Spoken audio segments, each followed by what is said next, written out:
Hello friends, શું તમે ક્યારે ઘરે પરફેક્ટ ગ્રેવીવાળું મિક્સ વેજ અથાણું ટ્રાય કર્યું છે? આજે આપણે બનાવીએ ચટાકેદાર મિક્સ વેજ અથાણું. લાલ અને લીલા મરચાંનો એવો સંગમ કે જે તમારા જમવાનો સ્વાદ બમણો કરી દેશે.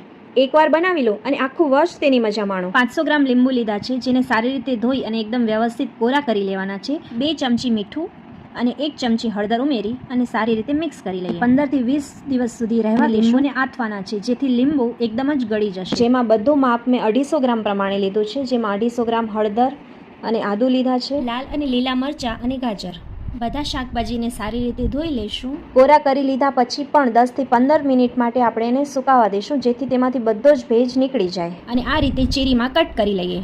ડિટેલ વિડીયો યુટ્યુબ પર આપેલો છે. અહીં લીંબુ આપણા 15-20 દિવસ પછી સરસ તૈયાર થઈ ગયા છે.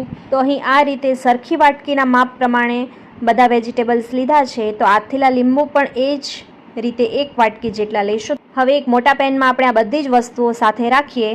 તો અડધી વાટકી જેટલા રાઈના કુરિયા લઈએ, જેને પલ્સ મોડ ઉપર આપણે આ રીતે 1 થી 2 વાર માટે મિક્સચરમાં ફેરવી લેવાના છે.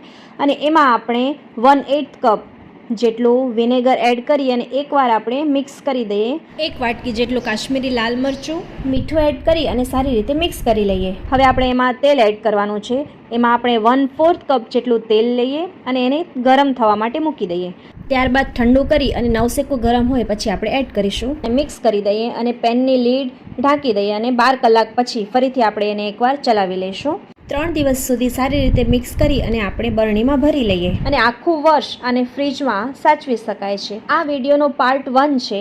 પાર્ટ 2માં હજી આપણે એમાં કેરી એડ કરવાની છે. જ્યારે કેરીની સિઝન આવશે ત્યારે કેરી એડ કરી અને ફરીથી હું વિડીયો અપલોડ કરીશ. વિડીયો પાર્ટ 2 જોવા માટે ચેનલને અત્યારે જ સબસ્ક્રાઈબ કરી લો.